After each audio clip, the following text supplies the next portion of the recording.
just the thing is already recording, but I'm gonna edit the video part of it. Oh, is this not recording already? So no, not that. Not I this have a fledgling YouTube channel. Would it be okay if I got a copy of this and uploaded it? And I'd put it up under your name and just be like, hey, I was reaching. I get you on to talk about real estate. I gotta get my my live stream up and going. Just slacking. Well, I need all this equipment. You don't need all this. You just need to start. To the live stream. Eric will probably agree with me on that. Alright, fine. That's right. Everybody working here. Wait, you guys have jobs? Bro, you guys are getting paid?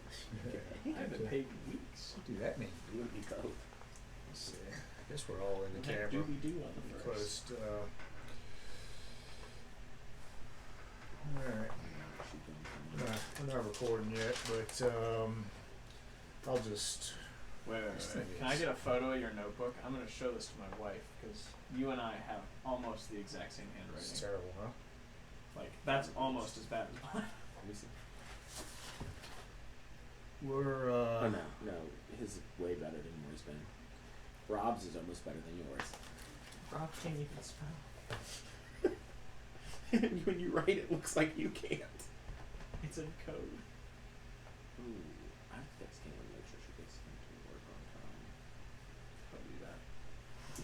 yeah, we're not recording yet anyway, so I'll just I'm gonna start off just talking about why I'm gonna talk about 75 Hard on this podcast, and then I'm gonna let you guys introduce yourselves, and then we'll go into, then I'll take over again. Okay. Do you want us to just do like our names or name, occupation, or Whatever you want folks to, both of my listeners to know about you. I'll let them know when they buy a home from Eric Portwood, they can go solar while they're buying a home. Yeah.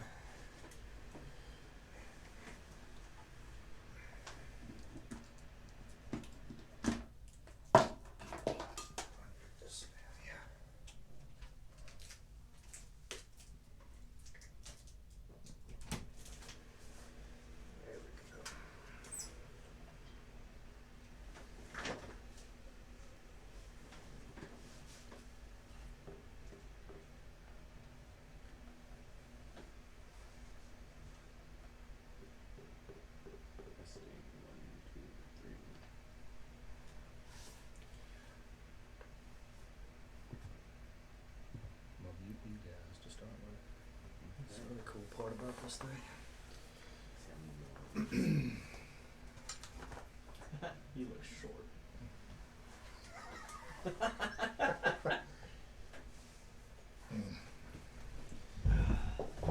His pride can't allow it. Right. It's gonna be really uncomfortable for now. Alright, y'all ready? Yes, sir. Alright, 3, 2, 1. Alright, what's up, guys? We're coming at you, episode 3. 3 weeks in a row now, being consistent like I said I was going to be. It looks like we're going to be releasing every Tuesday and or Wednesday if we stay consistent. My introduction podcast, we talked about, everything that this was going to be talking about. Physical, mental health, so we're kind of doing some both today, physical and mental health.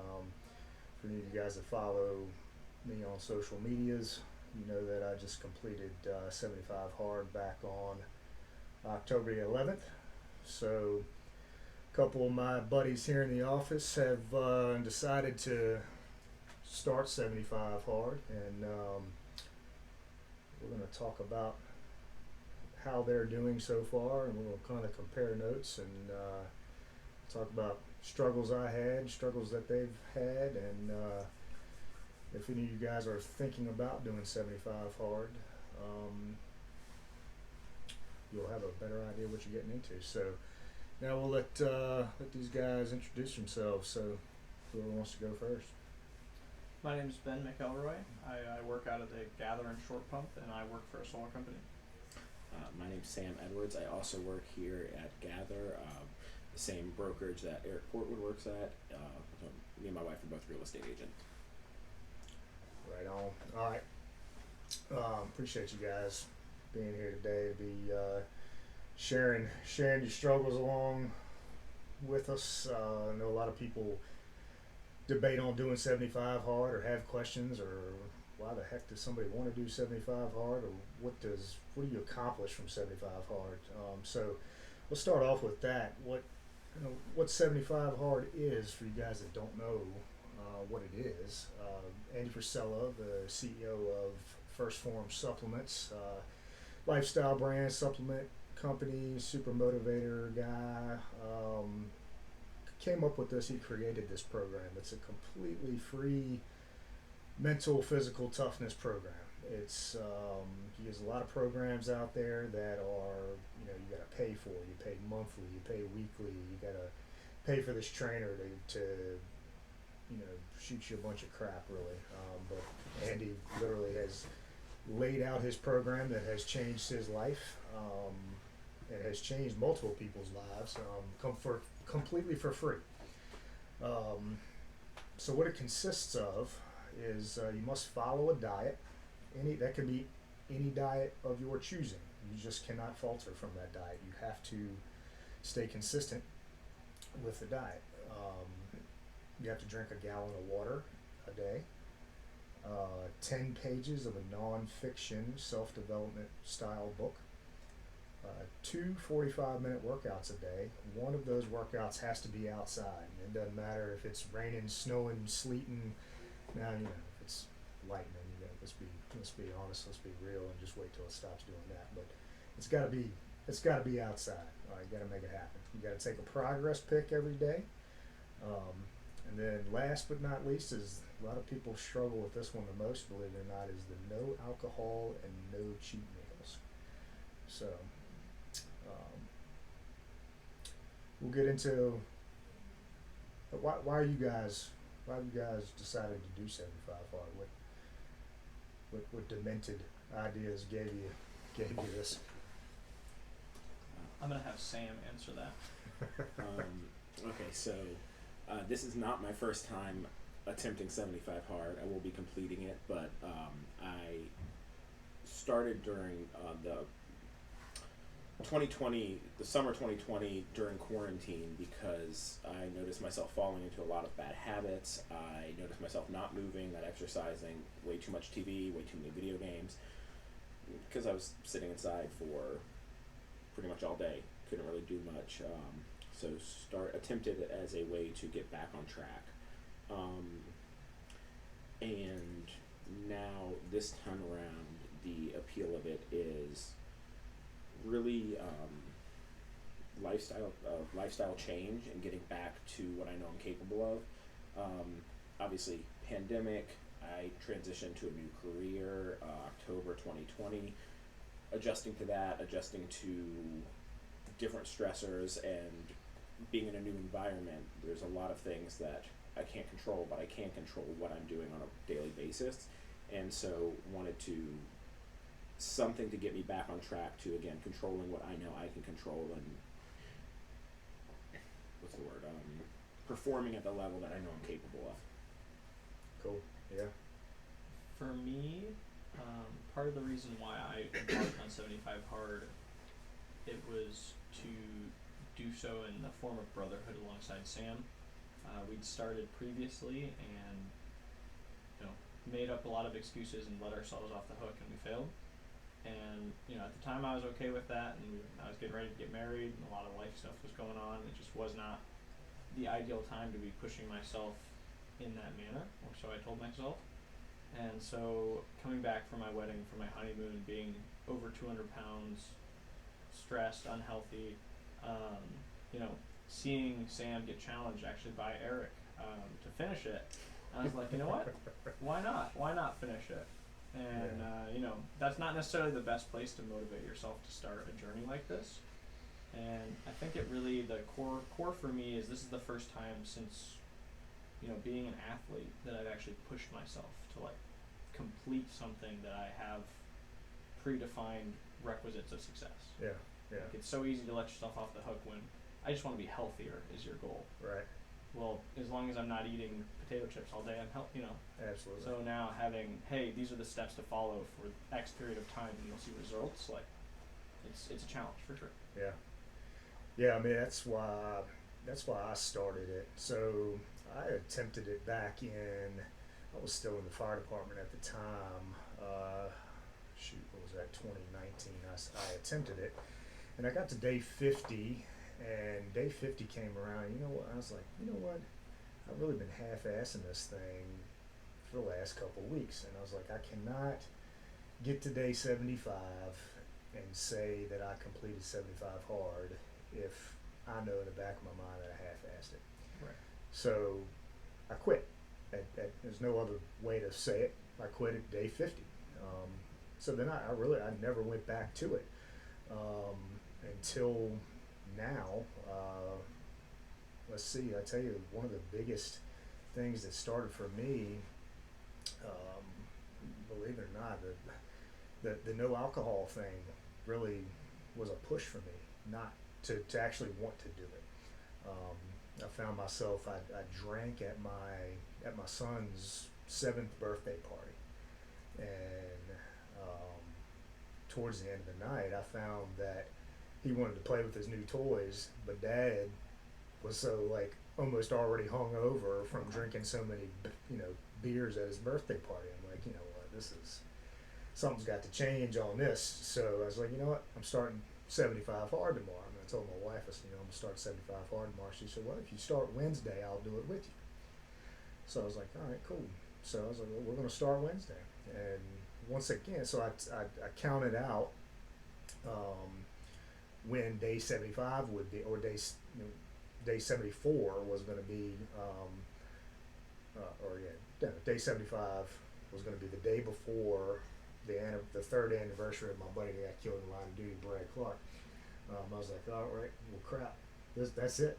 Like, I got there's when you put that you tie that emotional goal to something that is difficult, it truly holds you accountable. Like you guys are saying, you'll hold each other accountable. And my wife was doing it. Unfortunately, towards the end, she actually broke her toe, so she tried to complete it. She was riding a bike towards all. That's impressive. She was, if you've seen her, I delivered my son, so I know she's tough. So, but anyway, it's a whole other story. That's the next podcast. That's a different podcast, yeah. So, but anyway, yeah. So as I'm rambling along, I'm taking over the mic here. But so I was like, you know what? When I did 75 hard the last time and I failed at day 50, I said that was when I was in the fire department, still full time, and I was still selling real estate. And that was at that time is when I had sold the most houses while still in the fire department and doing 75 hard. So there's a part to this program that truly brings you self-accountability. It allows you how much time you actually have in a day. So yeah. I was like, you know what, I'm gonna do it again. And so this time I actually finished. Anyway, you got something to say on that? Yeah.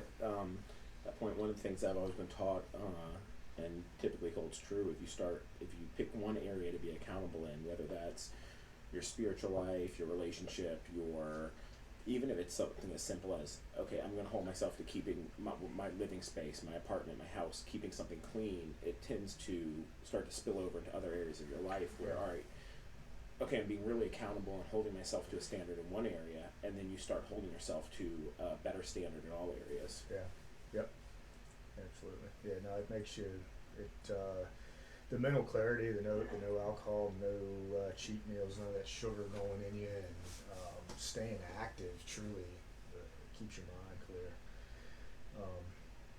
So what are you guys trying to accomplish by doing 75 hard? What do you expect when you finish? What do you hope to feel when you finish? So for me, and I expressed this earlier, like it's the first challenge that I've undertaken that's appeared daunting to me. Yeah. And like I've experienced athletic and physical success, and I'm consistently exercising, since I was 10, and so that's never been super challenging for me. It's not challenging to me the way studying for 3 hours a night was. Yeah. That's hard to me, and so for me, this is something that I've been more adept to. But to say, hey, it's been a couple of years since you were an athlete. It's been a couple of years since you've actually tried to achieve something. All the other big goals that you've set up for yourself, you've failed. Let's start with something that's challenging, but seeing it through to the end, to get that to the end and be like, all right, day 76, I have a win in my column. I've completed something that 75 days prior I said I was going to work at. Bare minimum 2 hours a day once you factor in eating. Right. That's something for me that I can look back and say, hey, I've achieved something. What's the next step for me? Yeah. Yeah. For me, it's at the end of 75 hard. It's not so much about completing it, although I will be very excited to be able to say, hey, I've done it, I finished it. But it's about building the right habits and also getting back to the health goals that I set for myself. So I gained 30 pounds over quarantine because I like food and had nothing to do but cook. Made a lot of banana bread.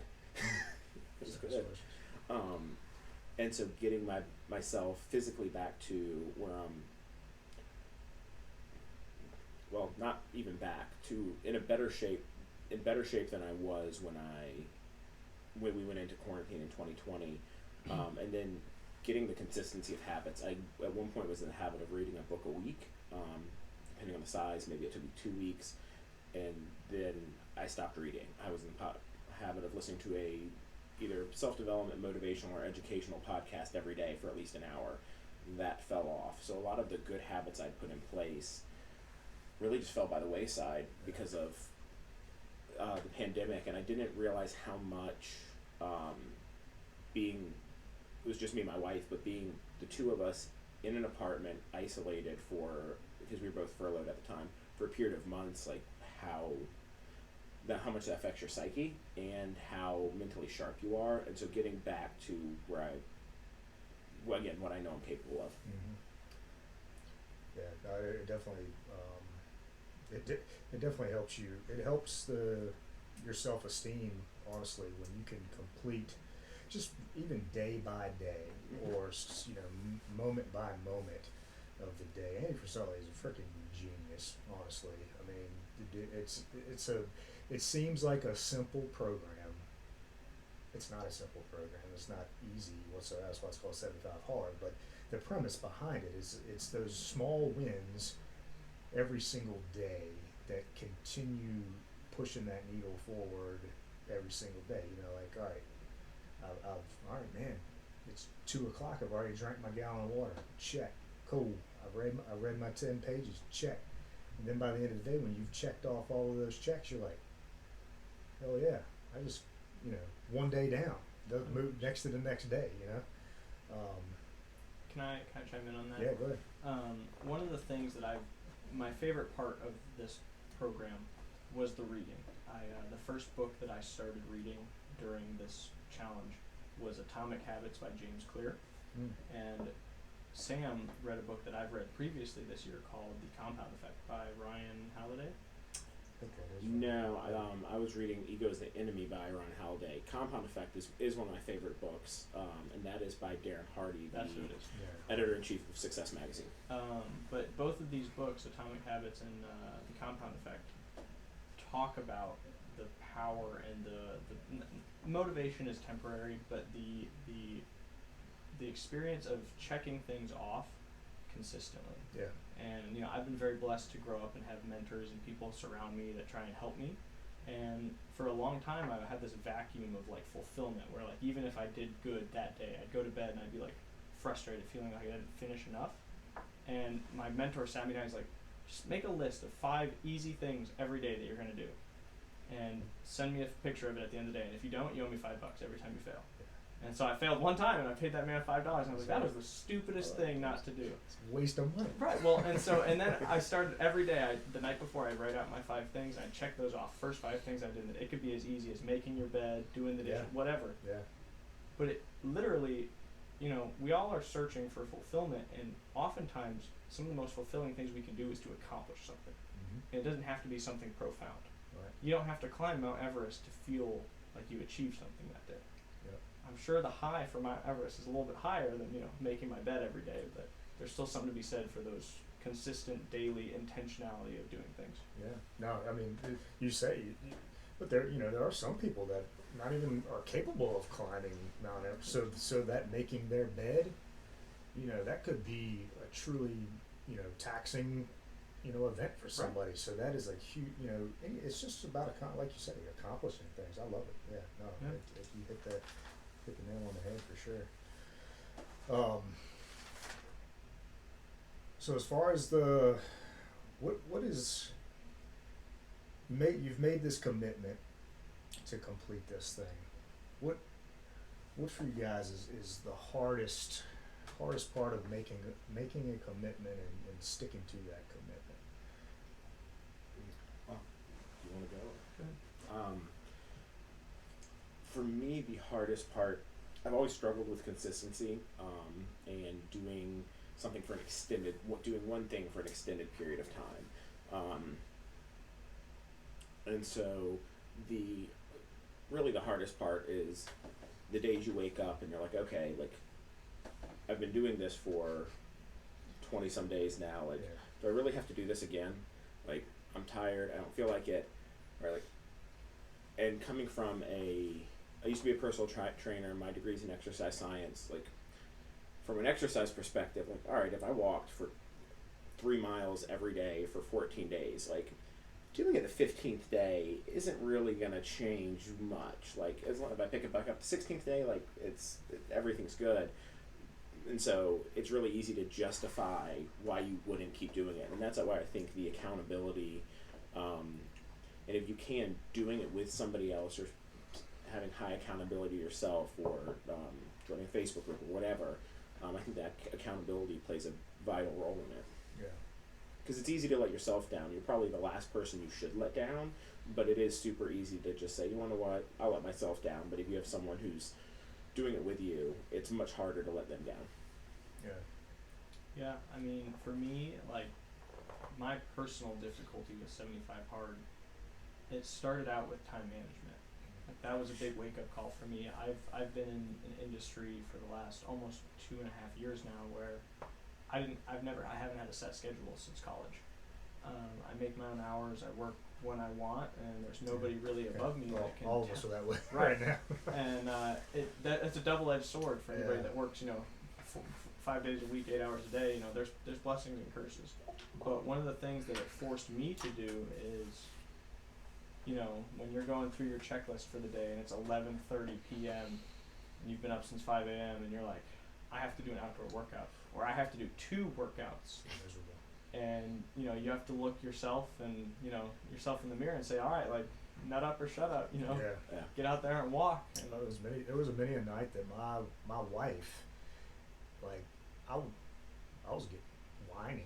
I mean, honestly, like, it would be she's a nurse, an RN down at VCU here in Richmond, and she'd get home 8 o'clock at night, and I was waiting to do the outdoor workout with her, and we got a 7-year-old son, so we're dragging him outside with us at 9:30, 10 o'clock at night, and I was feeling sorry for him, so I'd start whining. I'm like, what in the hell is the point of this? Like, and she would pretty much just say, let's just go do it. We've made this commitment. Let's do it. Yeah. And that second workout to me was always the grab your balls type of part of the day. Pull yourself up by your britches. It truly was. Like, you could finish the rest, but there was something about having to do that second workout, and it had to be outside. I'm like, come on, man. Like, yeah. So. And you only do so many 2 a.m. workouts before you realize, like, hey, I should probably get my schedule under control. Yeah. And so Sam and I, we've come up with a system where we for most days, get up at 5 a.m., which, if you're not accustomed to it, sucks. Yeah. But now that we've done it with regular consistency, you know, hoping to build more on that habit, but getting up at 5 a.m., get our outdoor workout in, we walk to the gym. Yeah. And then we work out, and by 7:30, 8 o'clock, you're done with, you know, 2 parts of your day. Sure.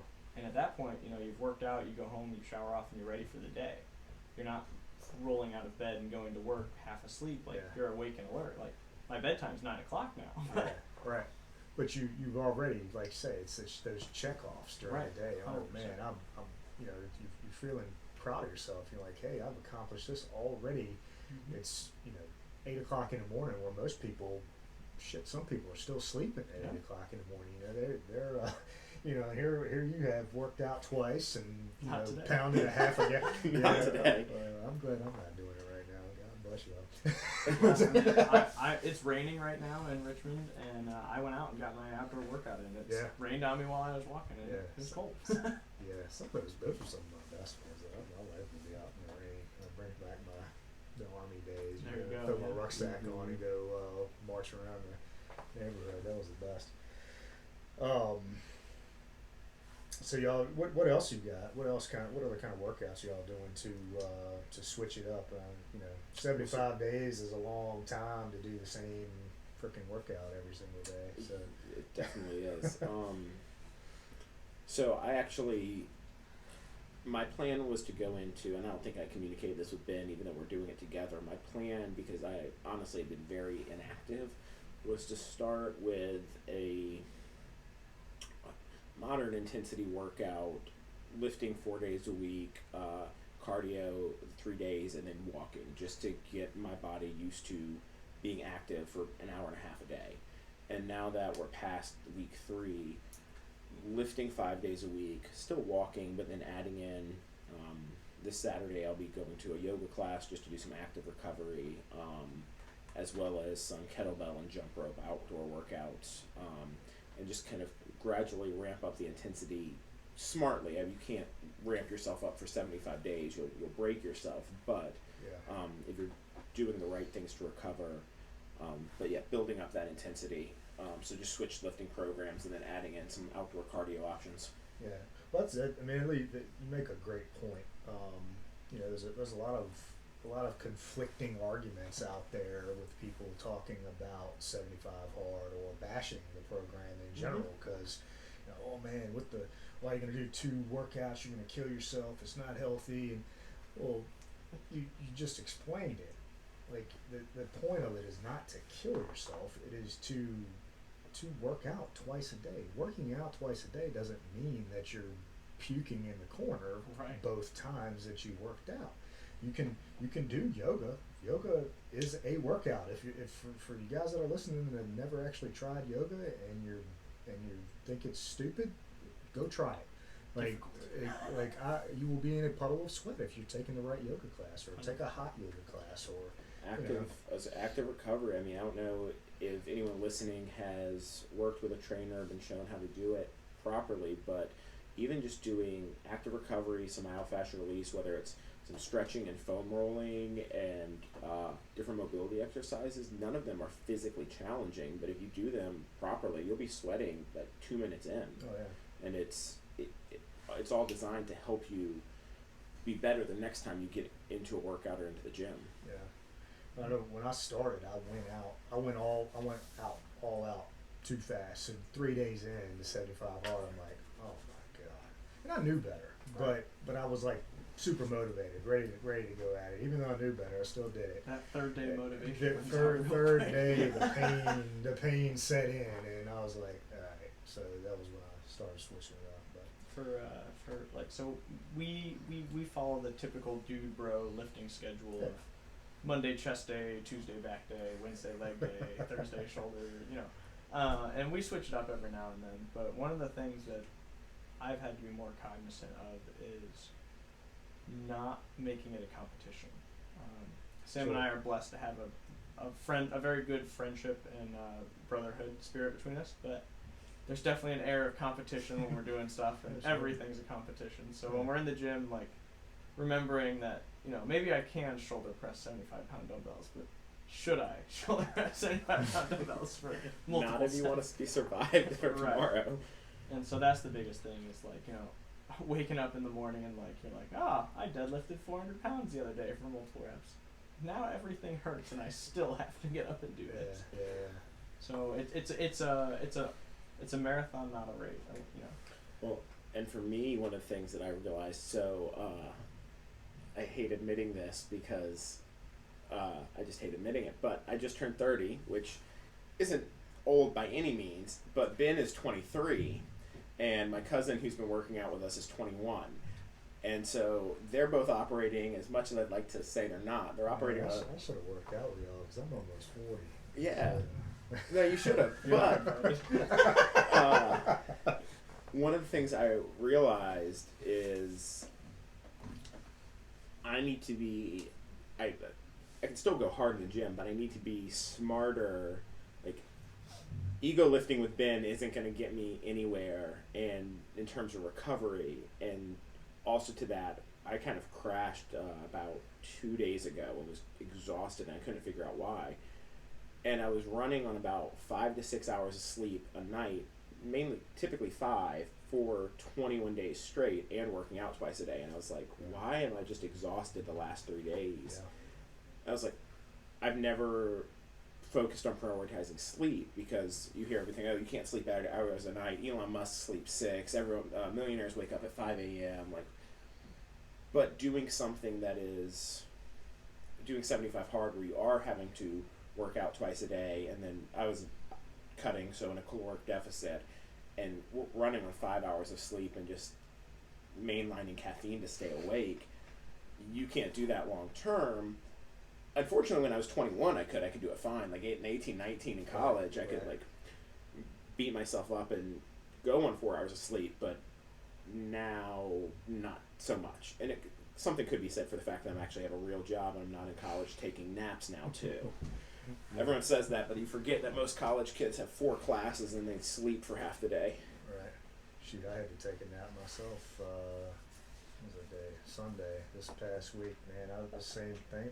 I mean, you guys got to, you know, I'm all for being super gung ho and motivated and working out hard and pressing for your goals, but at some point, you have to be cognizant of, you know, what you're doing to your body and how much sleep you're getting. Sleep for me, I know, is one of my non-negotiables. 16 years in the fire department, I didn't realize how sleep deprived I was until I left. And now that I prioritize at least 7 hours of sleep a night, what hit me is I'd only gotten 4.5 hours of sleep the night before, and then I got up to go to jiu-jitsu. Went to jiu-jitsu, rolled for an hour, and then went straight to the gym right after that and lifted for another hour. So on 4.5 hours of sleep, and then the next day I'm like, wow, I feel like I got hit by a bus. Wonder why. One of the for me, like, this is another thing one of my mentors went over with me, and one of the things that Atomic Habits, like all these books kind of build on similar core principles. You know, sleep is incredibly important, and it's not just necessarily making sure you're getting good sleep, but it's about the routine that you set up with sleep.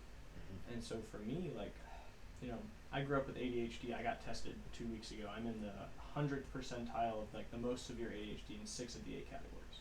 Like, the doctor literally looked at me. He literally said I'm a fascinating subject. Thanks, Doc. Right, yeah. I'm gonna go somewhere else. Get a second opinion. Right, but you know, like with that, you know, I'd always made this idea about myself that I can't wind down for bed, that I can't fall asleep, and I'd get into bed and I'd sit on my phone for hours, or I'd toss and turn.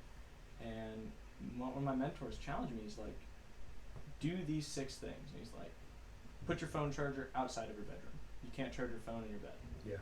I was like, first 2 days I was like, this is stupid. Like, I'm just sitting in bed, I'm bored, you know. And then I started to fall asleep. And like now when I go to bed, like once I brush my teeth, like I'm already like sleepy. And when I lay down, like my wife gets mad at me because she's like, you never talk to me when I'm in bed. And like I hit the pillow and I'm like immediately. And so it's one of these things where, like, you know, just over the past 25 days, I've basically reinvigorated my sleep hygiene. Like, I can fall asleep so fast.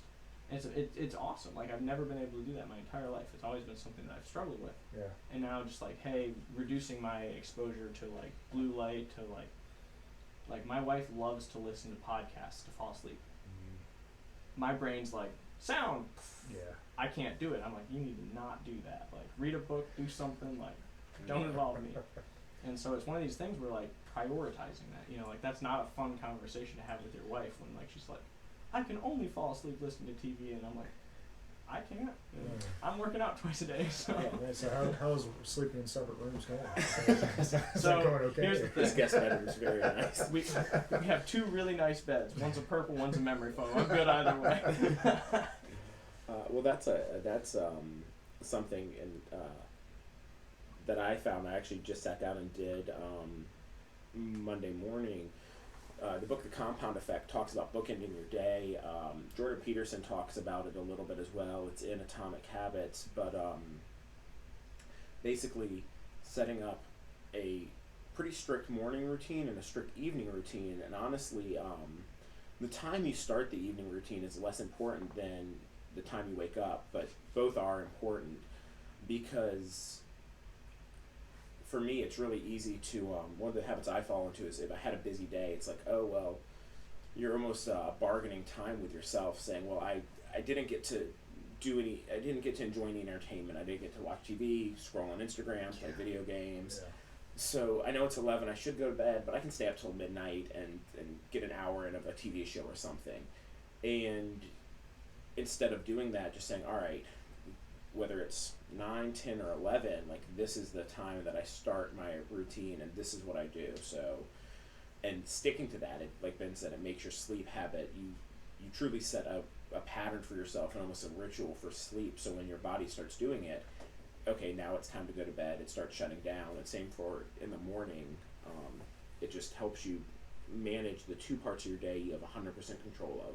The hour before you go to bed and the hour to 2 hours when you wake up. Yeah.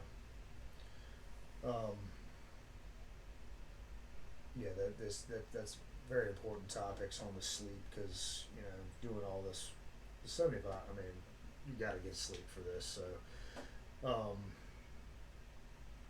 So how are you guys? So we got to get a gallon of water in.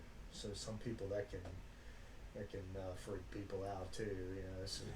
Because you got some smaller females out there that are trying to get in a gallon of water versus bigger guys like it might be a little difficult. So are you guys how you guys measuring your water or Drink all the water. Show 'em. Drink all the water, pee all the time. Yeah. So best $50 investment we've made. Happy birthday, I guess. But we actually went on Amazon. It's a metal gallon jug. I do not recommend taking it on a hike because it is very heavy. But fill it up every morning and you're good to go.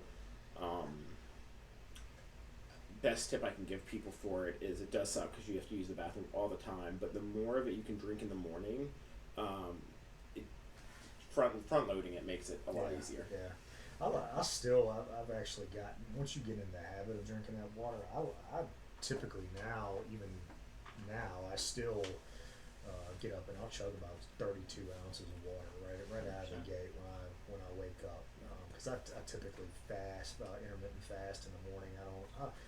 I don't have a set time. I just don't eat before I work out, and Sure. Depending on when the workout is. But so to get that 32 ounces of water in, it really Changes everything. Yeah, it gets you moving. So For me, I have the same jug as Sam. My Brita filter in my apartment, I filled up every single night, and this drives my wife nuts because my Brita filter will perfectly fill that, and then I'll have to refill it, so there will be no cold water when she wakes up. I'm sorry. Sounds like you should fill it at night, put the warm water in yours, and then fill it up again for her. We'll get there one day. But one of the things that I wanted to say is, through this process, caffeine can be a useful tool for you, but if you rely solely on caffeine to get you up in the morning and keep you sustained throughout the day, you're going to crash, and it's going to come hard. One of the coolest things ever is if you can drink 32 ounces of water in the morning, it it chemically does very similar things to caffeine in your brain, but it doesn't come with that steep drop off. Right. And so I'm not going to get into neurochemistry. I am not a neuroscientist, but pretty sure the word's cortisol. To echo that, I can't remember what it. Caffeine interferes with your liver clearing something if you drink it too early in the morning. It just hurts my feelings. Oh, Yeah. that's Anyway, my problem. But yeah, if you can, like so many people will say, all right, as soon as I wake up, I got to get my caffeine, and if you can do water for the first 2 hours and then get your caffeine, and you'll actually avoid that mid-morning crash that a lot of people get with the first cup of coffee in the morning. Sure. I will say, with this gallon of water, it's a fun thing to just make it a task. Like come into work, I bring that and I get one of these and I just constantly fill it up, drink it, go to the bathroom 12 times a day, you're good. Right. But then I'll get home and I'll be like, well, I don't really want to drink water. And then I'll wake up in the morning and I'll feel like all dehydrated and like my eyes will be puffing. It's like, turns out if you drink a gallon of water before noon and then don't drink water, your body is not Still, happy. Right. Yeah. Right. Well, some days I'll finish this and then I'll be like, all right, like I've got some family staying with me. My cousin's living with me right now, and he's like, all you have to drink in the house is water. You never have anything else. I'm like, that's all I drink. Like, even before 75 hard, like, I never stopped soda or anything. I only drank water. I was very blessed to be in a similar situation. I know so many friends that like Mountain Dew, Dr. Pepper. My wife's mom is addicted to Coke. Like, not but like Coca-Cola. Coca-Cola, okay. But like she like it's such a weird thing though. Like I was not allowed to drink that growing up, and now like I just drank water all the time. Yeah. And I love it. Like I don't regret that. Yeah. So my son's 7. He's never even had a sip of a soda. So no reason to start. We drink water. He does have a juice box, but he's limited to those as well. So I guess that'll lead in. Did y'all touch on? I may have dozed, blacked out for a second. Did y'all touch on the exact diet that you're following? No, we have not gone into that. This brings up a. This is a good time. Is this good time? Hey, up to you. So we have not touched on the diet, and one of the things that I realized is, having been a personal trainer for 5 years, there's a lot of different ways you can manipulate a diet. Every diet works, which is no one likes to admit. High carb works, high fat works, intermittent fasting, intuitive eating, counting macros, vegan, all like carnivore, everything works. It just, does it work for you, and can you sustain it?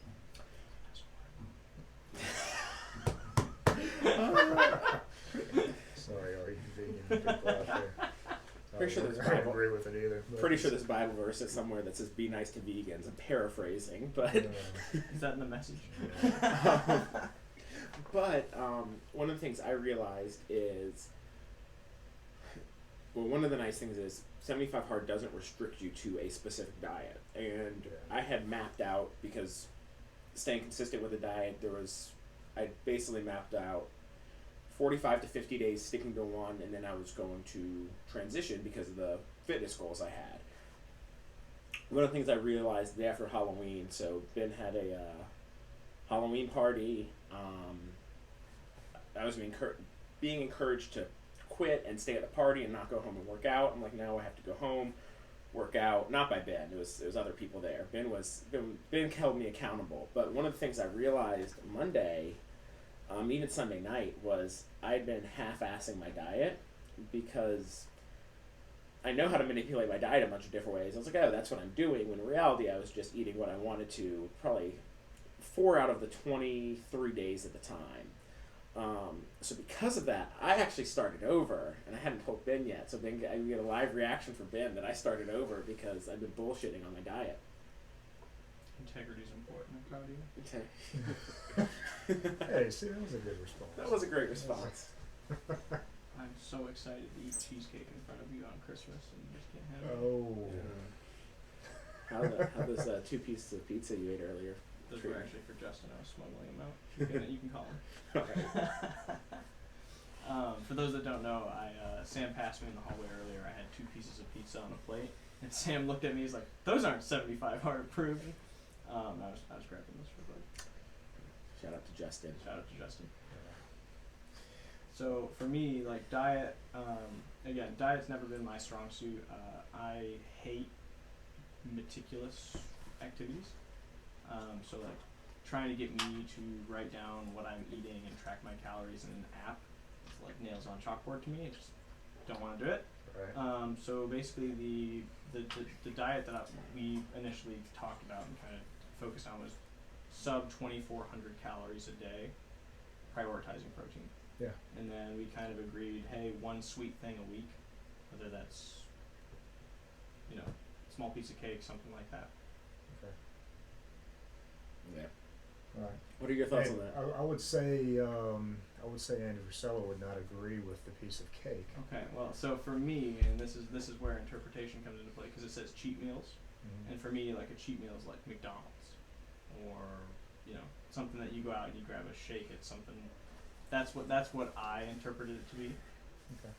So to this point, because we actually had this conversation offline, not on a podcast, and I'd love to like rehash it and have it again, because with 75 hard, one of the things is it can be, a lot of people can interpret it to be extremely restrictive, and then again, what counts as a cheat meal. And there's a guy, if you feel like looking him up, Brad Pilon, he kind of wrote the book on intermittent fasting. He wrote Eat, Stop, Eat. He helped it show up mainstream. And one of the things he talks about, when he always talks about any type of dieting, is adherence. And let's say, as a trainer, if I'm helping somebody, let's say they have a goal to lose fat, and I'm like, all right, we calculate out macros, calories, or maybe we don't, but for sake of argument, let's say we're just tracking macros and calories. And someone says, all right, we're going to hit 2,300 calories, we're going to hit this much protein, and after that, carbs and fat, really, like, it's, as long as you're hitting protein, like, you can swing one way or another throughout the week, and it doesn't affect you very much. Broad strokes here. One person may say, you want to know what, like, for adherence, like, 3 Oreos, like, if I have kept 3 Oreos a day, like, I am set, and I can, like, be strict, I can eat chicken, rice, do whatever else, but, like, those 3 Oreos, like, I'm done after that. Then there's other people who eat 1 cookie and, like, shove all the cookies in their mouth. And so the question is, like, with a cheat meal, does adding something in that helps for sustainability count? Because if you're someone, like Brad Pilon talks about, he's like, look, I have 1 beer, I have, like, 2 beers, like, I have 2 beers a week, and I have to, like, have, like, a quarter cup of mint chocolate chip ice cream every day. Like, okay, like, the man's 50 years old and 9% body fat, and now he's vegan, so he's not doing the ice cream. But question is, like, is that a cheat, or is that something to help with adherence? So, per 75 hard, I think per Andy's viewpoint, it would be a cheat. Okay. Absolutely, a cheat. Now, would I, for the listeners, I would, I guess, going against what Andy is saying, I think he has the point of doing the 75 hard is the mental toughness behind it, and to not have a single cheat. But I am also a firm believer of sustainability. So for me, I have continued 75 hard minus the second workout. I haven't read every single day, but I still have not drank alcohol. I've had some sweets, but I haven't gone overboard. Right. So the point you're making, I like the point. Is it a cheat for 75 hard? Yes. But I think, for me personally, I think it's a bigger win if you can get somebody to make that step in the right direction to have a healthier lifestyle, and if to get them to have that healthier lifestyle is that one little cheat or 1 cookie a day, I think that is a big win in my mind. Now 75 hard, Maybe not. But One thing one of the books I'm reading for 75 hard is 12 Rules for Life by Dr. Jordan Peterson. Highly recommend it. It is not the ideal book for 10 pages a day for 75 hard. We were joking about this earlier. Yeah. Like, It's a thick boy. It's a thick book, but it's a tall book, and the print is small. So 10 pages in that book are like 15 to 20 in the regular size book. So definitely a difference there. But one of the things that he talks about is when you're making lifestyle changes, it's not advantageous in a lot of cases to make huge overcommitments. So, for instance, if I'm eating candy, sugar, whatever, every single day of the week in massive quantities, and I decide to go cold turkey, there's a 99% failure rate, and within 3 days I'll be back. But if you can start to, cut back with consistent improvement, 30%, 20% beyond that, 15%, now you start getting it down to where, hey, this isn't, a life-threatening addiction. It's now something that you can incorporate in a healthy, sustainable way. Yeah. And there's applications to any kind of addiction or any kind of reliance on substance or whatever to be had there. But I would agree, like for 75 Hard, if you're going to do the program, that you have to follow the rules he laid out. Yeah. Well, so I would ask that, and because so the question is when I was at my leanest, and this is like post high school and college. This is when it was probably 2 years ago. I was getting up. I was fasting till noon. I was having 2 protein shakes while I was at work. I'd have a piece of fruit after the 2 protein shakes, and then I'd go home and eat dinner. And then about 8, 9 o'clock, I would make myself a measure out, just because. What was it? Half a cup of ice cream, and I'd have that every night. I'd either half a cup of ice cream, which is about 300 calories, or I'd have an English muffin with Nutella on it. And that's also it's like 320 calories. And that was kind of my routine every night, and it gave me had something sweet, nice little ending my day, but it kept me from overindulging and just going hey, I want a milkshake from Chick-fil-A, which is 1,000 calories. So for the 75 Hard program, if your diet, if you say you want to, let's go with the macro example. I'm gonna have someone figure out my macros, carbs, fat, protein, and my calories I'm hitting. And if I'm eating something, if a Rice Krispie treat fits within that, and I have a Rice Krispie treat, but I'm hitting it and I'm hitting my caloric goals, I'm dropping weight or gaining weight depending on what your goal is that a cheat if that's the diet you set for yourself? I think the bigger, I don't think, I know the bigger part that Andy is trying to instill in you is the discipline. I know you are. But I think you know the answer as well. So, yes, does that work? Absolutely. But it's now do 75 Hard. Don't eat the Rice Krispie treat. But then when you finish 75 Hard, then you've disciplined yourself enough to continue with a healthy lifestyle. Then it's okay. Add in that Rice Krispie treat. Count those macros or whatever. Okay. But for my podcast's sake and for supporting my man Andy Frisella, I got to speak up. That's fair. Yeah. I like the accountability. Yeah. But his program is hands down. It honestly, it has even led me to sitting in the spot that I'm sitting in currently. I've been pondering about starting this podcast since July of 2019. It was sitting on Apple with 0 content on it, and then I started 75 Hard again, and I've had a reignited passion to be productive, mental clarity, no alcohol, reading the motivational books, the self-development books. So it was pushing me to do the hard things that I didn't necessarily want to do. So that would lead into, would the Rice Krispie treat fit into my diet? Sure, but the hard thing to do would be to say no to it. So leads me again to where I'm sitting even today. I didn't even feel like recording the podcast today.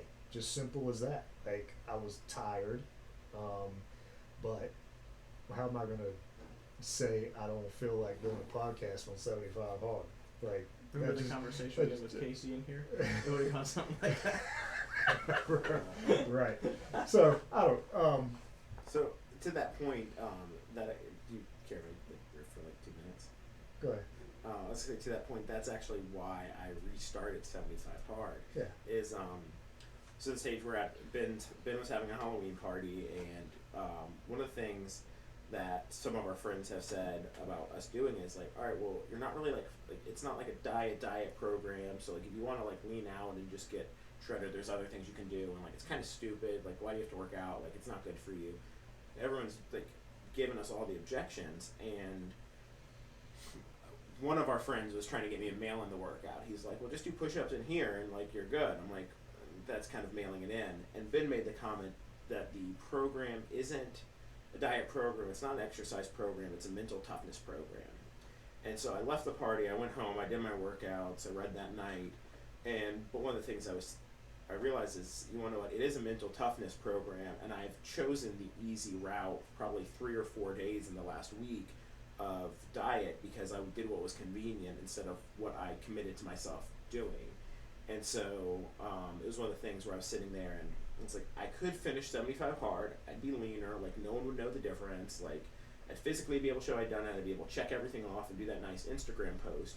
But I wouldn't have felt as good about it at the end of it because I didn't do what I committed to myself, and no one else would have known. That was one of those things. I was like, I want to finish those 75 days and feel good about it at the end. Right. Yeah, I mean, I think those are some good final thoughts. Any final thoughts, Ben, on? Sorry, you just brought up a story I had with his wife actually just a minute ago. But no, as far as 75 hard, no, I mean it's a challenge, and it's something that you either do or you don't. And so now I'm sitting here and I'm like, well, do I have to restart too? And so let's talk about that real quick, Ben. An integrity question there. It's yeah, I mean that's the part. That's the point of it. Yeah, I mean, so part of the group that I'm a part of in my industry, it was a challenge a couple months ago to do 75 hard, and I opted not to do it. I was at the time training for something else. It could not fit. I was going to Utah for a week and a half. Like it just was not the ideal time. You can call me out for that. I guess I was being a baby. But this guy, he. No, you said. I'll own up. But this friend of mine, he was on day 72.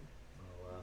He was in Hawaii on vacation with his family for his birthday. Like it was his birthday and his anniversary lined up, and he did everything. He stuck to his diet, didn't drink, didn't cheat, and he forgot to take a progress photo. Oh. And he contacted this group chat that we were in, and he was like, you could tell he was crying. He was like, I'm gonna restart. And he finished a couple weeks ago, and I'm like, I reached out to him. I was so proud of him, but I was like, nobody would have known. Yeah. Nobody. Yeah. Except for him. Right. He wanted to be able to say that he did it. So. Yeah. No, I like it. Those. Yeah. I mean, we're coming up on an hour here, so I'd like to wrap things up within an hour. Yeah. So I appreciate you guys. There was a lot of good information, a lot of good advice, especially for the people out there that may have had questions or maybe thinking about starting it, or maybe in the middle of it, or maybe even completed it and are now questioning, did I actually complete it? Right. Yeah. I mean, one of the I just had like a thought, and maybe I'll share it. Yeah, go ahead.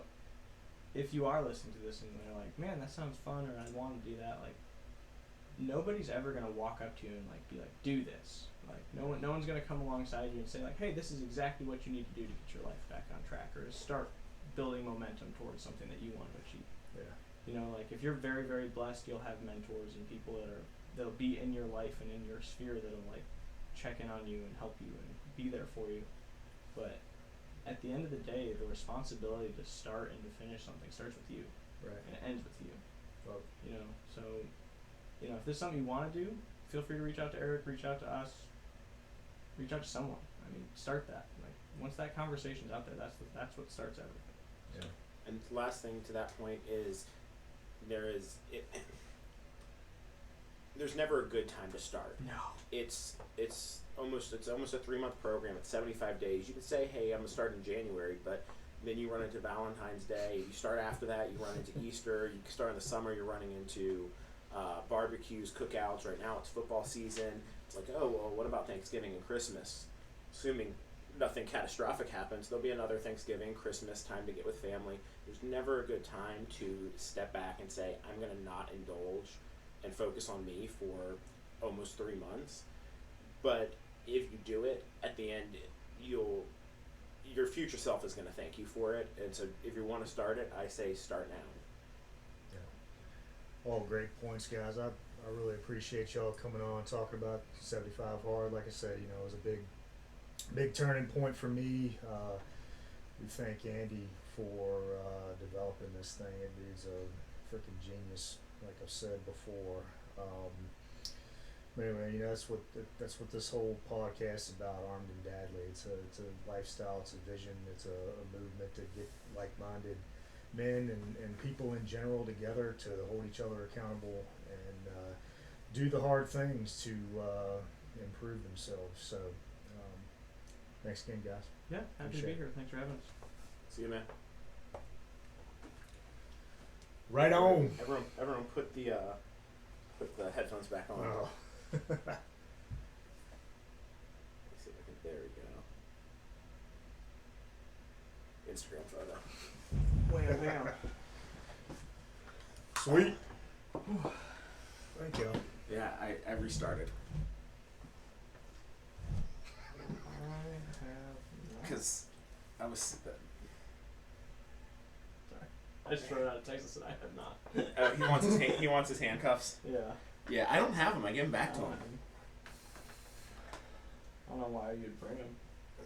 You don't have to restart. I wasn't telling you needed to. I was just I did. Well, I just feel cheated because I didn't intentionally set out to do that. I feel like I didn't read the fine print. Well, so here's the thing. I don't know Can you if top me off? I'm empty. I don't know he says to pick a diet. I would not on the podcast, but I would argue that saying, all right, if I was tracking macros, I would argue that as long as I hit my macros, there's a diet program I have that it's 2,400 calories a day, and then on every Saturday you do a refeed that's 2,700 calories, and the extra 300 calories are of carbs. You just crack it. Just crack the crap out of my No. It's alright, I just bought this at Best Buy. It's still covered under warranty. And so if the diet in the plan that was written by a trainer is 2,400 calories with a refeed day, 300 extra calories coming from carbs, he's when he wrote it, he's do something if you want to, do a Rice Krispie treat or do an English muffin Nutella or something. If that's part of the diet, which I'm, for my conscience, is okay with if I'm actually sticking to the diet. My problem is was eating handfuls of puppy chow at the Halloween party. And I even made a comment to him, puppy chow is right. Yeah. I was I don't know if this is, and Ben made the comment that our diet had been iffy. And I was thinking about it because the purpose for me, Hit stop on it. I'm sorry. the whole point for me doing it